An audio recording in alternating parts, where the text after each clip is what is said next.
Welcome back to my channel. Ayan, gagawa tayo ng, for today's video ay gagawa tayo ng tocino. Ito guys, ayan. Mayroon tayo ditong mga 3 kilo. Siguro, may 3 ba to? O 3 kilong pork na hiniwa ko na po siya ng ganyan na maninipis. Ayan. Ayan. Mas maganda yung may konting taba-taba. Ayan, ganyan siya kanipis. So, gagawa tayo ng tocino.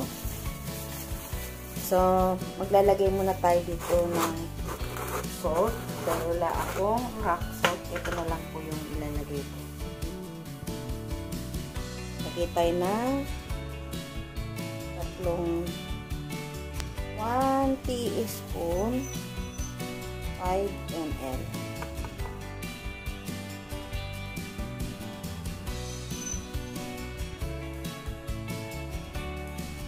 Lagyan ako ng 2, 3, 4, 4 na lang.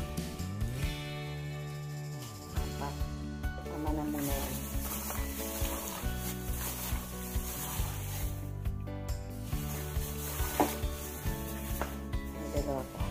Lagyan pa natin ang so di bali amin yung nilagay natin na teaspoon, 1 teaspoon. Di bali ang nilagay ko dito is 6 teaspoon ng salt. Ayan. Pagkatapos ay maglalagay tayo ng,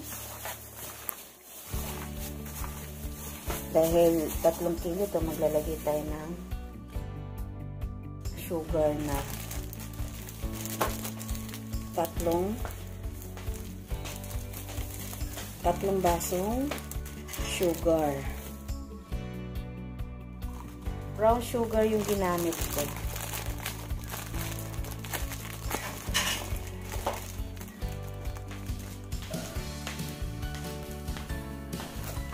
Guys, tanggalin natin yung tin. Isa lang yung may guantes ko ng plastic guantes. Ano ba tawag dito? Plastic gloves. 1. Kasi ito lang naman yung ginagamit kong isang kamay kanan. 2. And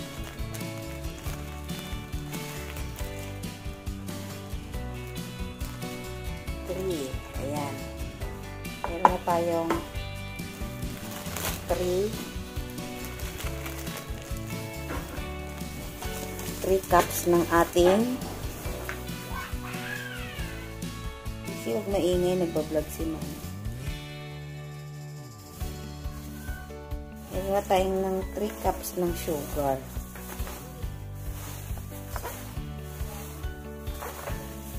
Tansya-tansya na lang po.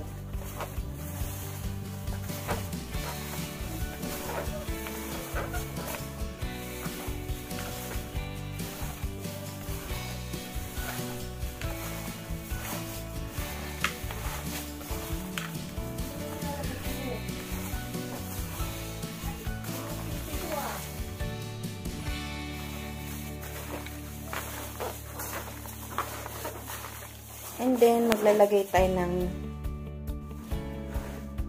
3 cups ng ating pineapple juice. Alukin muna natin. Malaki to kasi gagawa ako ng chicken sa sunod na araw.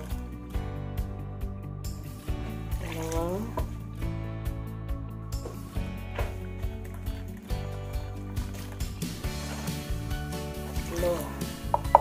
Masarap na talaga kasi homemade talaga. Tanggalin natin yung itim-itim kasi hindi mawawala sa asukal na may ganyan.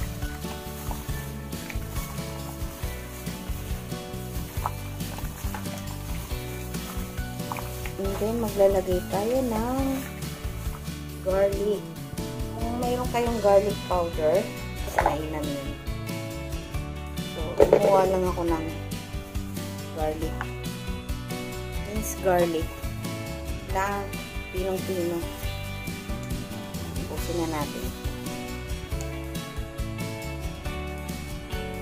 Itong bawang ko, dalawang buong bawang. Yan, na maliit lang, hindi siya kalakihan.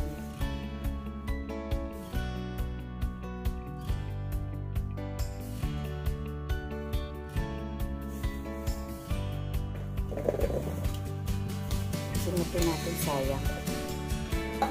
So, yan. Ito lang ginagamit kong pag yung mga kontian lang, dito ko siya ginagamit. Yan yung ginagamit.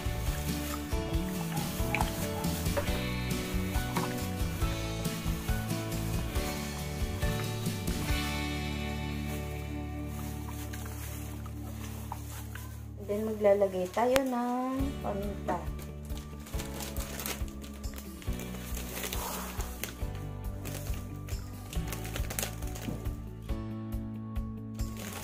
Ito ay 1/4 teaspoon. So, 1, 2, 3.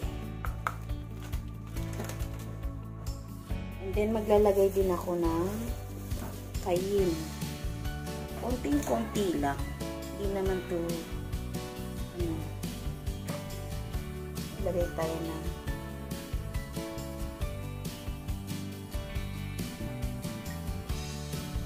tatlong 1/4.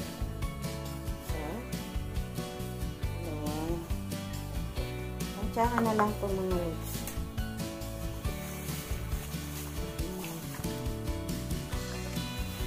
Ayan, hindi ba? Parang sarap.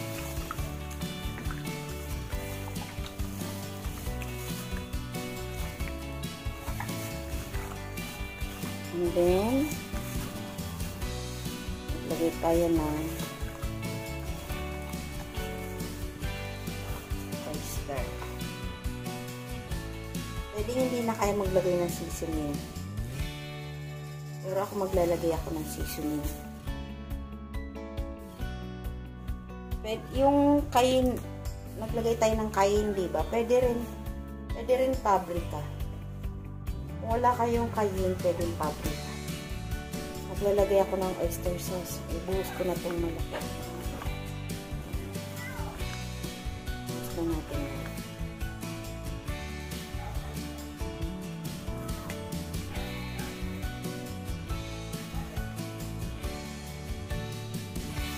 Diba? Sarap. And then, after nyan, maglagay tayo ng seasoning. Tansyahan na lang ito. Seasoning.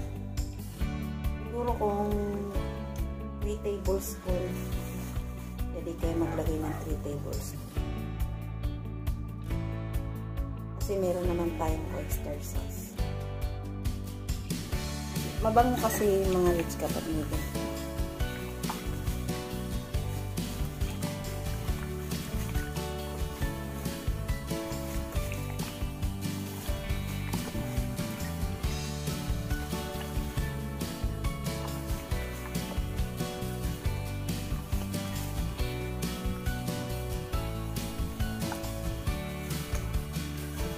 Bango.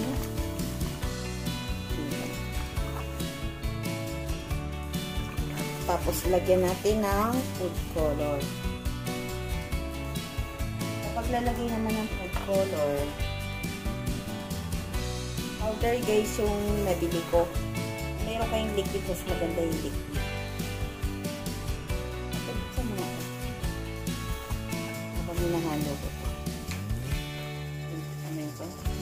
Kahit konti lang. Ano mo lang ng konti dito. Andun may kutsi. Wait, konti.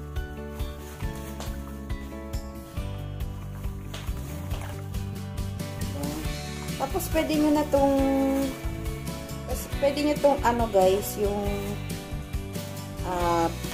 ibabad mo na ng 24 hours sa kanya balutin o pwede naman diretso na.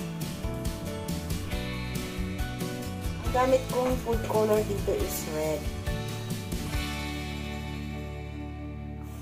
Tansya din yung paglagay ng food color. Kapag alam niyo na yung natansyan mo na yung red ba to, parang di naman to red. Parang pink. Siguro if ganito na talaga yung red. Parang may pagka-pink.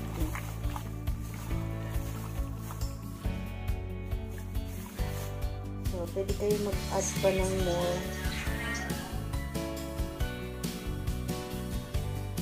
Copyright.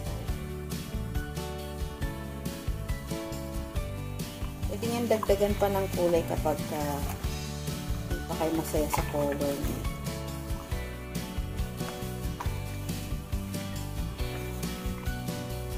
Ano siya guys. So, pwede niyo naman siyang balutin na agad.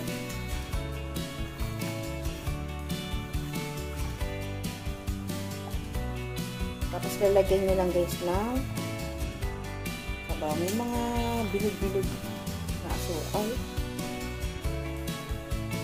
Hindi naman natutunan. So ayan guys, ito na yung tosino natin. So ibababad natin yan ng kapag gusto niyo yung talagang nanunuot na talaga yung lasa niya bago nyo balutin, 3 to 4 days, ayan, pwede nyo nang balutin. Pero pwede nyo naman balutin agad-agad. So, yun lang. Diba napakadali lang naman gumawa ng tosino.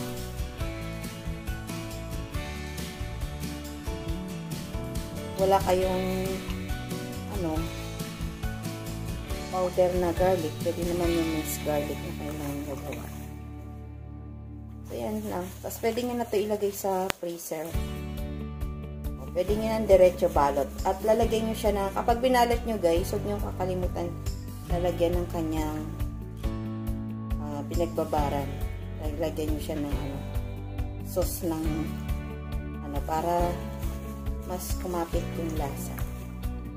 So, ganun lang ang aking paggagawa ng tosino. Napakadali lang, hindi mahirap. Pwede nyo rin ito gawin sa chicken. Ayan guys. Thank you for watching. Bye-bye.